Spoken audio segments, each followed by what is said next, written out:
మోసాలు ఎక్కడ జరుగుతున్నాయని ఒకసారి చూస్తే వాట్సాప్ లోనే ఎక్కువ మోసాలు జరుగుతున్నాయి అని కొనలో ఒక వార్త వచ్చింది. వాట్సాప్ తో ఎట్లా మోసాలు జరుగుతున్నాయో ఒకసారి మనం చూద్దాం. వాట్సాప్ తోనే ఎక్కువ మోసాలు.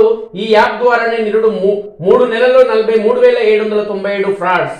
టెలిగ్రామ్ ద్వారా 22,680 ఘటనలు. ఫేస్బుక్ ద్వారా ఇల్లీగల్ లోన్ యాడ్స్ తో టోకరా. 3 ఏళ్లలో 11 రెట్లు పెరిగిన సైబర్ ఫైనాన్షియల్ క్రైమ్. 2023లో 7,476 కోట్లు దోచిన కేటుగాళ్లు.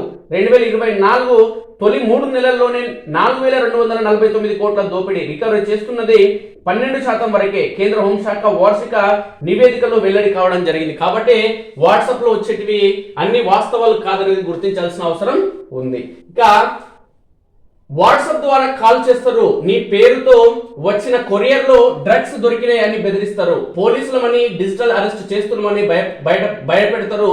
కేసు కొట్టివేయాలంటే లక్షలు ఇవ్వాలంటారు. ఆడవాళ్ళు అయితే అసభ్యంగా కూడా ప్రవర్తిస్తారు. చివరికి అందిన కాడికి దోచుకొని పరారైతారు. ఇది ఈ మధ్య కాలంలో సైబర్ కేటుగాళ్ళు పేటరేగిపోతూ జనాలను మోసం చేస్తున్న తీరు. తాజాగా విడుదలైన కేంద్ర హోంశాఖ వార్షిక నివేదిక 2023లోనూ ఇలాంటి నివ్వెరపోయే విషయాలు వెల్లడయ్యాయి. జనాల సోషల్ మీడియా వాడకాన్ని ఆసరాగా చేసుకుంటున్న సైబర్ దొంగలు వేల కోట్లు దోచుకుంటున్నట్టు తేలింది. అయితే వాట్సాప్ ద్వారానే అత్యధిక సైబర్ మోసాలు నేరాలు జరుగుతున్నట్లు రిపోర్ట్ స్పష్టం చేసింది. 2024 తొలి 3 నెలల్లో ఒక్క వాట్సాప్ ద్వారానే 43,797 సైబర్ మోసాలు జరిగినట్లు రిపోర్ట్ లో వెల్లడైంది. వాట్సాప్ తర్వాత సైబర్ దొంగలు టెలిగ్రామ్ లను మోసాలకు అడ్డాగా మార్చుకుంటున్నట్లు తేలింది. టెలిగ్రామ్ ద్వారా 22,680 సైబర్ మోసాలు జరిగినట్లు రిపోర్టు స్పష్టం చేసింది. ఇన్స్టాగ్రామ్ ద్వారా 19,800, ఫేస్బుక్ ద్వారా 20,766, యూట్యూబ్ ద్వారా 3,882 సైబర్ మోసాలు జరిగినట్లు వెల్లడించింది. అంతా గూగుల్ ద్వారానే. సోషల్ మీడియా ద్వారా సైబర్ నేరాలకు పాల్పడుతున్న దుండగులు గూగుల్ సర్వీసెస్ ను ప్రధాన వేదికగా వాడుతున్నట్లు రిపోర్ట్ వెల్లడించింది. గూగుల్ యాడ్స్ ద్వారా యూజర్లకు అడ్వర్టైజ్మెంట్లను ఫార్వర్డ్ చేసి డబ్బులను కొల్లగొడుతున్నట్లు ఆందోళన వ్యక్తం చేసింది. ఈ స్కామ్లను పిగ్ బుచరింగ్ స్కామ్ లేదంటే ఇన్వెస్ట్మెంట్ స్కామ్ గా కేంద్రం చెబుతుంది. ఈ స్కామ్ల ద్వారా సైబర్ దొంగలు పెద్ద మొత్తంలో డబ్బులు దోచుకుంటున్నారని పేర్కొంది. ఎక్కువగా నిరుద్యోగ యువత, గృహిణులు, విద్యార్థులు, అవసరంలో ఉన్నోళ్లను టార్గెట్ చేసుకుని మోసాలకు పాల్పడుతున్నట్లు తేల్చింది. ఇక సైబర్ క్రైమ్స్ మస్తు పెరిగినాయి. 3 ఏళ్లలో సోషల్ మీడియాలోనే కాకుండా వివిధ మార్గాల్లో సైబర్ ఫైనాన్షియల్ ఫ్రాడ్ కేసులు భారీగా పెరిగాయి. 2021తో పోలిస్తే ఏకంగా 11 రెట్లు పెరగడం కలవరపరుస్తుంది. అలాగే జనం పోగొట్టుకుంటున్న అమౌంట్ కూడా పెరిగిపోతుంది. 2021లో సైబర్ ఫైనాన్షియల్ ఫ్రాడ్స్ పై 136,604 కేసులు నమోదైతే 2023లో ఆ సంఖ్య 11,29,519కి పెరగడం పరిస్థితి తీవ్రతకు అద్దం పడుతుంది. 2024 తొలి 3 నెలల్లోనే 3,81,854 కేసులు నమోదయ్యాయి.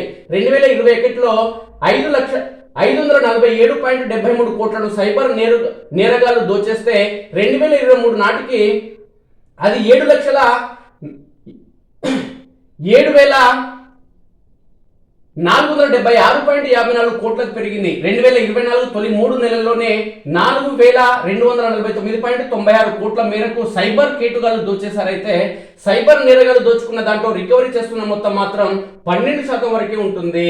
ఇక ఇల్లీగల్ లోన్ యాప్స్ కు అడ్డా ఫేస్బుక్. అక్రమంగా కార్యకలాపాలు నిర్వహిస్తున్న పలు లోన్ యాప్లు ఫేస్బుక్ ని అడ్డాగా మార్చుకున్నట్లు కేంద్ర ప్రభుత్వ రిపోర్టు స్పష్టం చేసింది. కొందరు సైబర్ నేరగాళ్లు ఫేస్బుక్ యాడ్స్ ద్వారా ఇల్లీగల్ లోన్ యాప్లను గురించి ప్రకటనలు ఇస్తున్నట్లు తేల్చింది.